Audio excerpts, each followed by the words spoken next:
एक गांव में एक बूढ़ी औरत रहती थी जिसका नाम अम्मा था। अम्मा बहुत ही दयालु और सहानुभूति स्वभाव की थीं। वह हमेशा गरीबों और ज़रूरतमंदों की मदद करने के लिए तैयार रहती थीं। एक दिन उसने अपने घर के पास एक पेड़ के नीचे एक गिलहरी को देखा।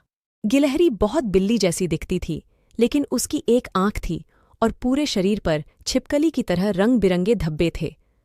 अम्मा को देखकर गिलहरी भाग गई। कुछ ही देर बाद अम्मा ने गिलहरी को अपने पास बुलाया। गिलहरी डरकर आई और अम्मा से बोली, क्या आप मुझसे डरी हुई हैं? अम्मा ने हंसते हुए कहा, नहीं, मैं तुमसे डरने के लिए नहीं, बल्कि तुम्हारी मदद करने के लिए बुलाई हूं।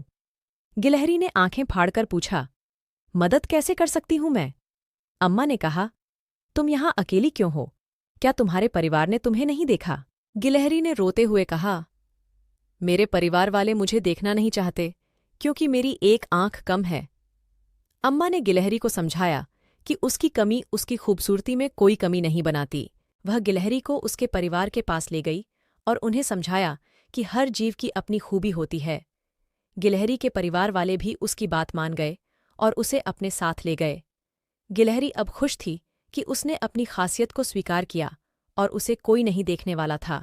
इस कहानी से हमें यह सीखने को मिलता है कि हर व्यक्ति में कुछ खासियत होती है और हमें उसे स्वीकार करना चाहिए। दूसरों की भलाई के लिए उनकी मदद करना हमारी जिम्मेदारी होती है। क्या आपको यह कहानी पसंद आई? अगर हाँ, तो हमारे चैनल को सब्सक्राइब करें और ऐसी ही दिलचस्प कहानियों से जुड़ने के लिए हमारे साथ जुड़े रहें। धन्यवाद।